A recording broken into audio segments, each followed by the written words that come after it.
Hey guys, this is John with Per-Sale Resales. Just wanted to stop and drop a small video on something that happened to me over the weekend. Um, I uh, I sold an item that was it was a CPU processor, but really the item doesn't make a difference. But immediately after receiving a purchase, hearing the cha-ching, and then all of a sudden it was paid. I immediately got a message, and it said, "Hey, look, I'm moving. I need to change the address. I forgot to change the address, and I need you to ship this item to another address." He said he was going to be working, I believe, out of the state for like 3 to 6 months, but he needed that piece of equipment for his computer, and it's a whole long story. But anyway, we know the process that we can't do that. If it's if it's not the address on their account, you can't mail it to any other address. So I immediately responded just to that message, and this is where I made a huge mistake. I responded to the message, and the message I just told him, "Hey, look, I can't do that. Per eBay rules, you're going to have to make sure that I can cancel the order. I can put it back up. You can change the address, rebuy, yada, yada, yada. Just try to find a way for him to make sure that he got the product." Well, ghosted me, like no response whatsoever. And so I waited a little longer in the day. I sent another message. "Hey, look, I need to know, do you want me to cancel the order? Do you want me to ship to the address that's on the account?" Still no response whatsoever. So I waited to the next day, and I sent another response. I sent another message, and then finally, later on that afternoon, I clicked contact buyer.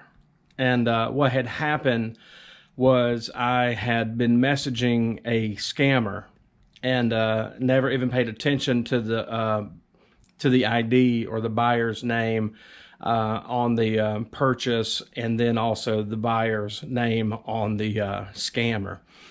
So what happened was I sent I would say probably a bad message to them. Probably wasn't the most customer centric type message. Just let them know, "Hey, look, I'm going to give you a couple more hours. If you don't, respond to me, I'm going to cancel the order." And you can guess by the fact that it was very quickly responded to that I was actually conversating the whole time with the wrong person. And what happened was they got really upset, rightfully so. Had the right to be upset with me. The first correspondence they had with me was the non-customer friendly message. So what I did was pretty much had to cancel the order. They left me negative feedback, and there's that. I don't understand exactly what I did. I mean, why I didn't look at the names. They were definitely two different names, two different places. I just made a horrible mistake. I tried to, I screenshotted it and sent the messages to the buyer, the real buyer, and that just didn't fly with them. And right, I mean, I'm not even gonna try to fight the negative feedback. It really was all my fault. But nonetheless, if you guys are out there and you get that kind of message, just make sure that you look at both names, and especially before you make any contact. So I mean, I don't get a lot of scammers. I don't, a lot of people are afraid of eBay because, they don't want to get scammed. They don't want to have the opportunities of something, bad happening. But hey, look, I think that's just part of the business. It's part of, you're going to run into people who try to take advantage of you. But I have been blessed my little bit of time I've been on eBay that I've not had any kind of issues with that. So anyway, just want to give you guys a heads up, let you know, hey, look, this is a problem. So, and again, I royally messed it up. So anyway, hope you guys are doing great. I'm gonna show you guys just a couple of my sales over the weekend. I didn't have a whole lot, but I just do want to take a few moments and show you a few things that did sell. And a couple of things I picked up, a couple of things that we actually had some decent profit in. So if you don't mind, stick around. I'll show you a few things. Thanks. Yeah, the first thing that we sold over the weekend was this Banana Republic blouse. It was one of those things that I picked up when I first started selling. And just because I had a sold comp, I thought it was good enough to pick up and buy. So I picked it up. I think I paid $1 for it. But anyway, I kept it for about a year and never sold. So I decided I was going to try to clean out some of my inventory. So I put stuff on auctions, started the bid at like 99 cents just to try to move it. And I believe it sold for about $4.25 plus shipping. So it wasn't a big buy, wasn't a big, a home run by no stretch, but I at least made some profit on it and got it moved out of my inventory. The next thing actually is the CPU processor that was what I was talking about earlier about being scammed on. We pretty much just relisted and sold it the next day, full asking price. Simply we got $135 plus shipping for it. You can't see it because I've already got it packaged up. Anyway, it was just a CPU processor, and we again, I just made a horrible mistake with trying to I thought I was doing the right thing, but ended up just doing the wrong thing, and sometimes that's just the way life is. So again, I just recommend anybody who's ever been messaged like that, just make sure that you look at both names. Save you a little bit of a heartache, at least eating some crow. I try my best to even offer a free upgrade shipping, to get it to the guy a little faster as opposed to first class to priority, but it was to no avail. So anyway, I'll eat that negative feedback and move on with my life. But anyway, the next thing here is a Rawlings youth glove. Here it looks like it's a H100 BRC 10-inch. I picked this up at the thrift store. Don't sleep on thrift stores. Not all of them are gouging people with prices. This one was, I believe I picked this up brand new with tags for roughly, I think it was right at $5. Sold it for $30 plus shipping. Was exactly probably what some young boy or girl needed to be able to play ball. Anyway, it's a great pickup. It was something that I found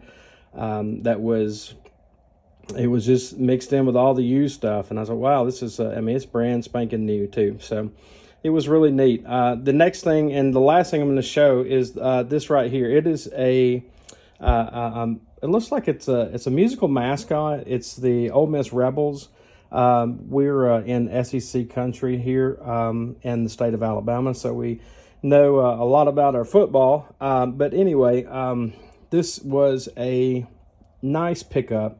I think we picked this up at the thrift store. Actually, my wife picked it up for $1.99, and we sold it for $40 plus shipping. I took an offer. I kept it for about, I would say probably 6 months. Just kind of stored away. I knew eventually the right buyer would come along and find this gem.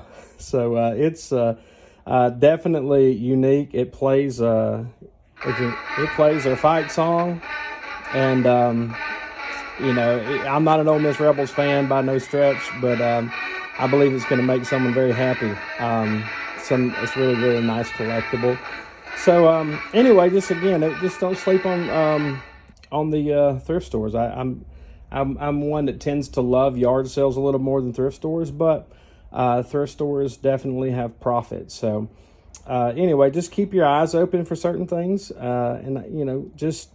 For me, what I had to do was I just had to learn to scan, and I had to learn to look up, and I had to learn how to just find, take the time. There's no easy way to make this work.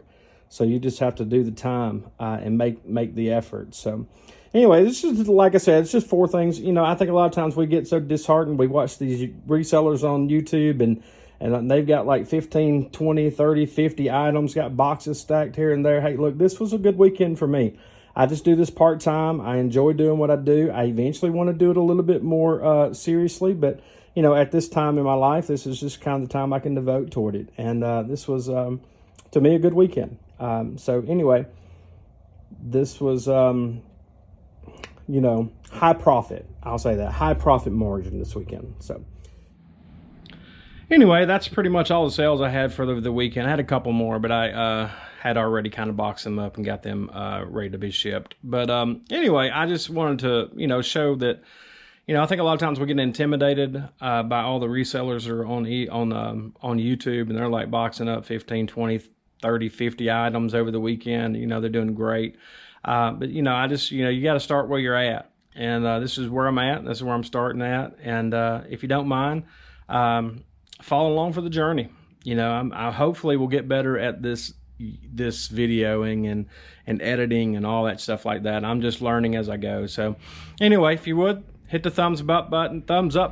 I'll get it out here in a minute. Thumbs up button, and hit subscribe. I would really appreciate that a lot. So thanks, guys. Have a great day, and we'll see you on the next video.